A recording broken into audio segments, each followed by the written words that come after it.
Hi, Tim from Canadian Craft Tours, and today we're talking about whiskey, specifically the difference between whiskey, scotch, and bourbon.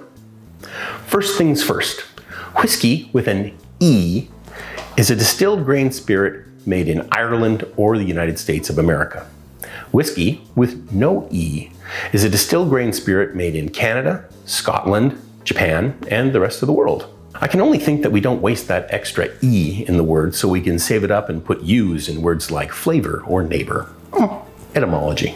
The most commonly used grains in whiskey are corn, wheat, barley, and rye. The grains are mashed, fermented, and then distilled off. The devil, as they say, is in the details. Scotch whiskey must be made from 100% barley.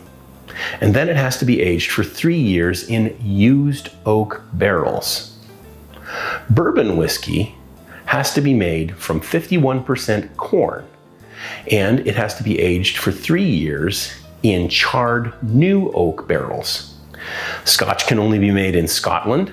Woe betide you if you try to make it in any other country and call it Scotch. They will sue you and they will win. And bourbon can only be made in the United States of America, with 95% or more of it being made in Kentucky.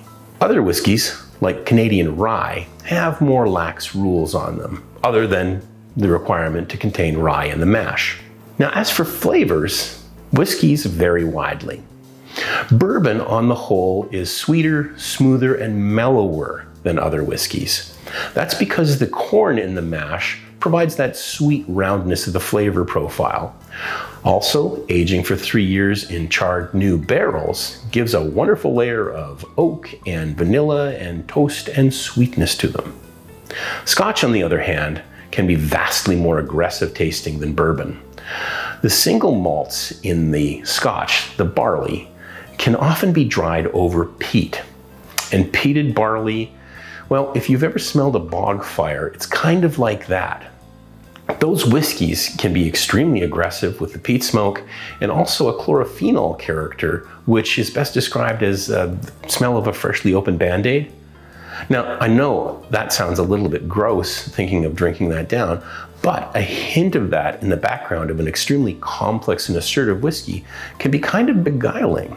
Rye whiskeys, on the other hand, are a little bit more like bourbon, with the added frisson that rye in a mash adds a minty or herbaceous kind of character.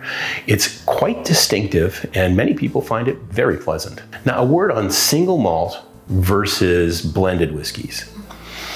All single malt means is that the whiskey in that bottle came 100% from the distillery named on the label. Blended whiskey means the distillery can access the product of other distilleries in Scotland and blend it into theirs. And the reason for this is there are some distilleries that are really good at making one specific kind of whiskey, so much so that they're famed for it. And a master blender at a Scotch house will draw from these specific blends to make a super blend of a house style. Interestingly enough, they often use coloring whiskeys as well. If you want your whiskey to have a delicious, deep amber look to it, you'll go to a house like Loch that make a black whiskey. It's made by aging their whiskey in absolutely burnt oak barrels. Not charred, not toasted, burnt. And it comes out black as ink. Coloring whiskeys like Loch are very rarely sold on their own as a single bottling, but occasionally they do come to market. And yes, I have tried it. I can confidently say that it tastes like drinking soy sauce out of a fireman's boot. As for Japanese whiskeys, they're a lot like Scotch whiskeys that they're modeled after. Double distilled, barley whiskeys, aged in barrels. But the Japanese tend to make their whiskeys drier and more assertive than most Scotches. It's surprising to think of, but the Japanese whiskeys compete very well on the world stage. Whiskey is a playground, not a prison. Choose the one you like to drink, learn more about it, and enjoy it, and especially share it with your friends. I'm Tim from Canadian Craft Tours. If you're enjoying these videos, go ahead and pop open that whiskey bottle and click on like and subscribe. Ding that bell for us, would you? Thanks.